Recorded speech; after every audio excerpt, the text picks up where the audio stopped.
Currently, I am in Seattle, Washington, at the University of Washington, and then come the fall, I will be at Pomona College in Southern California. I am a theoretical physicist, in particular, a cosmologist and particle physicist. So I'm interested in, searching and describing physics beyond our standard model. So in particle physics, we have a standard model of particle physics that encompasses, a large 99% of all experiments done here on Earth, we're able to explain with this model. Its culmination came in the early 2010s with the discovery of the Higgs boson, the so-called God particle. But other well-known constituents of the standard model are things like the electron or the photon, which is are responsible for all of the electronic booms that began in the 20th century and now in the 21st. I'm interested in also like cosmology, so ultimately answering questions like what is the nature of dark matter, dark energy, where does the universe come from, what are potential signatures of these types of new phenomena, so on and so forth. Really, ultimately saying we have a standard way of understanding things. We know it's incomplete because of the observations of things like dark matter and dark energy, and a slew of other different puzzles. And what can that ultimate description look like, and how can we search for it? So grew up for a good part of my youth in a Slavic village in Cleveland. And towards my more adolescent years, so primarily around high school, maybe 10th grade onwards until college, around Wade Park University Circle. Then I got to CSSM after a slew of different schools prior. I think I attended 13 schools over 12 years of my, primary and secondary education. The changes in schools were either due to teachers saying I should be in a different school that's better, or me failing a grade, or me skipping a grade, or my mother trying to find a school for me that was good, but then I was getting bullied at it, or just a variety of host different issues. Like they were either like me not doing well, me doing well, or not gelling with the environment. Mostly bad things, but there was always a hope that if it was moving to a better school, that it would be good. And I got to CSSM as the final part of that trajectory. I think it was recommended to me from a mentor, Cyril Kinney, who himself had attended John Hay years prior. So his pointing of me towards CSSM was what led me to ultimately go there. I thought I would go into the arts because my father was a pianist, my mother was a fashion designer slash artist, so it was something that I initially thought was going to be my life, playing piano. But for whatever reason, I started to get interested in science, and I always had been doing well in math and physics throughout. Initially, I thought the science I was interested in was something more of the ilk of like neuroscience or potentially like some medicinal aspect, neurosurgery, etc. But I got into physics because I took a class at CSSM with Sarah Sells, and she taught the class very well. I mean, my initial interest in taking that class and was primarily more maybe a youthful braggadocio where I just wanted to show I could do something difficult.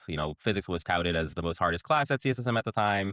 I wanted to, flex my brain muscles and so on and so forth. So that was probably actually the main motivator early times. But you do a little bit more and you find that it's actually quite interesting, the ability to explain a disparate amount of phenomena throughout, Earth and beyond, using the same types of naturalistic laws that we've developed over the past, 3 centuries or four. It started from there at that class, and then I went to college. I majored in physics and mathematics there because I liked both subjects. I would say it started in high school for sure.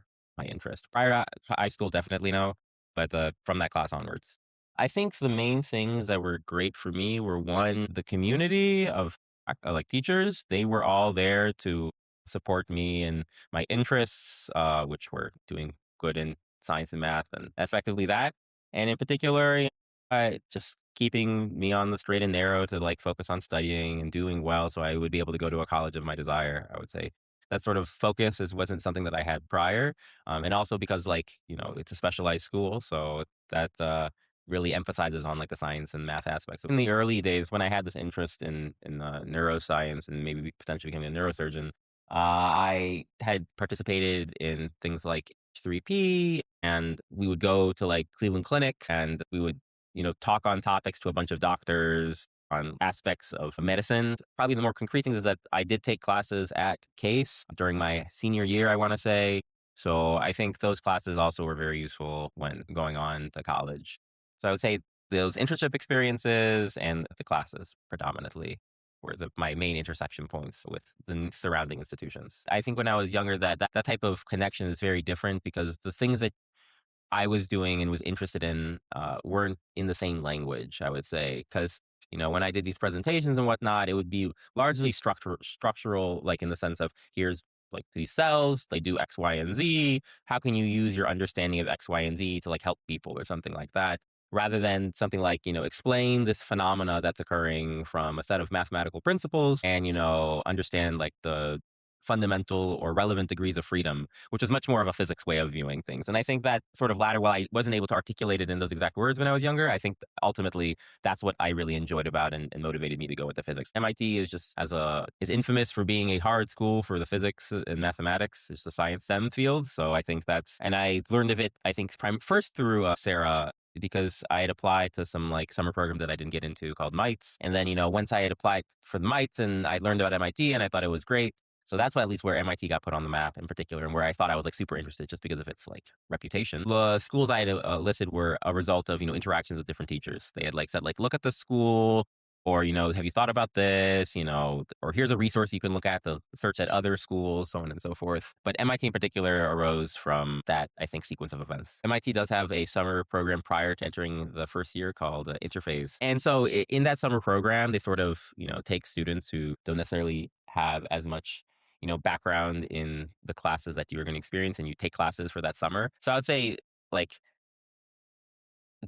that was the thing that allowed me to transition well into MIT. And prior, when I was at CSSM, I ended up having to take a lot of independent courses. But I think what CSSM gave me was like an environment where they pushed me to tools that I could use to learn, which then prepared me. Because like MIT, I mean, this is true maybe for many other colleges as well, because I mean, I haven't attended them, but I can speak to MIT in particular that you will be amongst some of the smartest kids like in the world, quite literally. Like the number of times that I hosted a prospective high school student as an undergrad at MIT, I always got someone who knew the topics that I was just learning much better than I. One was a mathematician, and he, came in saying like, yeah, I want to take algebraic geometry. Algebraic geometry is a notoriously difficult subject in mathematics. He already knew all the things that I was at. When I was a sophomore, I was starting to take some graduate level classes. High schooler comes in, already knows some of the topics of these graduate level of quantum field theory. So you'll always be surrounded by a bunch of kids who like also come in with a ton of prep. They have IMO medals, International Math Olympiad medals. They have International Physics Olympiad medals. They start classes. They know exactly the content. They've been prepped rigorously. So that's the sort of level that you are like surrounded by at all times. That's not to say every student is like that, but it is a non-negligible part, I would say. So I was definitely not prepared in the sense that like I had that level of preparation, but I'm obviously a physics professor now doing research that I find interesting. And I did get at least put on this right track, I would say, that like my interests were there and I had a supportive community that allowed me to sort of like fuel energy into that interest and focus in on it. There are things that have been imprinted on, I would say early on, that are great that I learned early on. Like, I skipped the grade and I failed the grade. So failure was a great thing to learn early on in such a manner so that like I really felt it. Like no single person can tackle every problem. That's true overall. Part of your goal as like an active researcher is to find your niche and where you can do an impact. So that's not to say that like, that skill of finding your niche and what is a good problem. These are, I think, skills you learn much later on in life rather than in college. The physics class with Sarah, she like was fantastic. Definitely overall was like a pivotal moment for me to like go and become a physicist. Like if it wasn't for that class and the way she taught it and the way she explained it, I would not be, have taken that leap to majoring it in college. Maybe that's not to say in college, my own interest wouldn't have like led me to get to it at a later point. That could have still been a trajectory. Maybe physics was always my ultimate end goal, but nevertheless, the way that I came to it was very much through that class. Being in a focused environment is key. Like that's true at every stage of the career. Being around people you can talk to and converse with, whether that be people of your age or mentors or so on and so forth. You got to have a community.